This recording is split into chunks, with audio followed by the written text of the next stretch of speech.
So I want you to think about this for a second. What actually happens to your kidneys if you decide to quit sugar for just 1 month? The answer is pretty incredible. And honestly, it might just change the way you look at your diet. Let's dive in. Okay, so first things first, we've got to appreciate what our kidneys are. Seriously, just think of them as these two silent, unsung bodyguards. Every single day, they're in there tirelessly filtering almost 50 gallons of your blood. It's a massive, nonstop job they do, and they never ask for a day off. But here's the thing. What happens when we throw a wrench in the system? When a constant flood of sugar comes in? Well, it's like forcing those bodyguards into endless, brutal overtime. And we all know, you just can't work like that forever. Something's got to give. And that brings us to the first big idea here, this silent overload that sugar puts on your kidneys.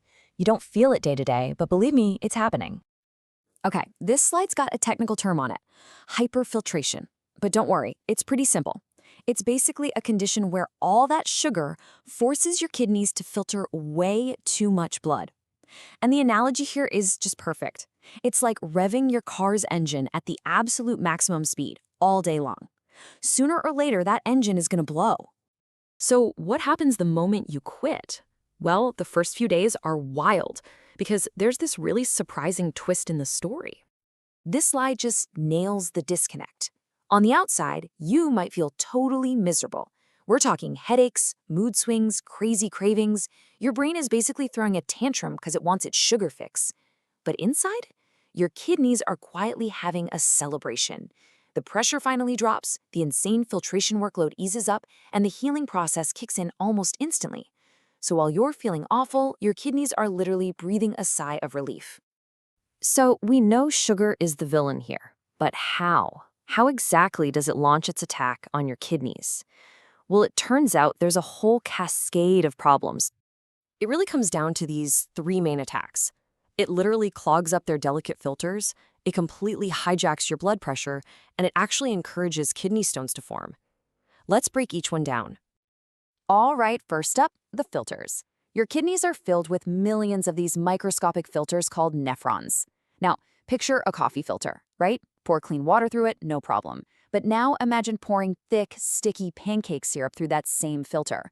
Not just once, but every single day. What's going to happen? It's going to get clogged, gummy, and weak. Eventually, it's going to tear. That is exactly what high sugar does to your kidneys over time. And this is the statistic that is truly scary. Your kidneys are such champs that they often don't show any signs of trouble until the damage is severe. So for many people, they don't even find out they have a kidney problem until 70% of their kidney function is already gone for good. It's why prevention is absolutely everything. Okay, next up, blood pressure. Sugar messes with it big time. When you eat a lot of sugar, your insulin levels spike. That spike in insulin then tells your kidneys, hey, hold on to sodium and water, don't let it go. And what happens when you hold on to more fluid? Your blood volume goes up, your blood pressure goes up, and you put this constant, damaging strain on the tiny blood vessels in your kidneys. But here's the really hopeful part. This is not a one-way street. The second you cut out the sugar, this whole damaging process starts to go in reverse. Your kidneys can finally get rid of that extra sodium and water, and for many people, their blood pressure starts to come down within just a few weeks. It's a game changer. And if all that wasn't enough, there's the issue of kidney stones, those incredibly painful things.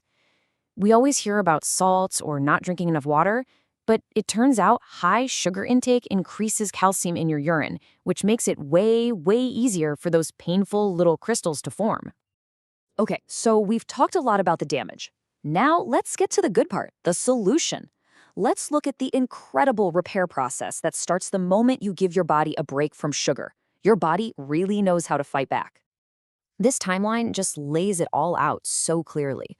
I mean, within just 3 days, that crazy filtration pressure starts to chill out. By week 2, markers of inflammation in your body start to drop. Then, week 3, your insulin sensitivity improves, which is huge for protecting your kidneys. And by day 30, the actual physical barrier in your kidney filters gets stronger, and protein leakage, a key sign of damage, starts to go down. To really get why this matters so much, think of inflammation like rust on metal. High blood sugar causes something called oxidative stress, which literally rusts your insides, especially your kidneys. So when you remove the sugar, you stop the rusting process. You're preserving your organs for the long run. And look, this isn't just a vague feeling better kind of thing. It's measurable. This chart shows what happens to the real data. Protein leakage in the urine goes down, blood pressure goes down, and your overall filtration efficiency actually improves. These are real, tangible signs your kidneys are healing, and it happens in just weeks. So, the big question is, what happens after those 30 days are over? This is where a short challenge can really turn into a lifelong transformation. Yeah, it's so important to see this 30-day thing not as a finish line, but more like a trial run. It's a science experiment on yourself that proves just how much better your body functions without that constant sugar overload. Because when you zoom out, the long-term rewards are massive. We're talking a dramatically lower risk of kidney disease, a lower risk of heart disease, serious protection against type 2 diabetes, and, a future that's free from the threat of something like dialysis. That's what's really at stake here. And if you take away just one thing from all of this, let it be this quote right here. Moderation protects, elimination heals. It's so true. Having a treat once in a blue moon isn't the issue. It's the daily, constant excess that does the damage. But a single month of elimination can kickstart a truly profound healing process. So after all this, after seeing the science, understanding the damage, and seeing how incredibly fast your own body can begin to heal itself, the question isn't, can I do this for 30 days? The real question is, why would I ever want to go back?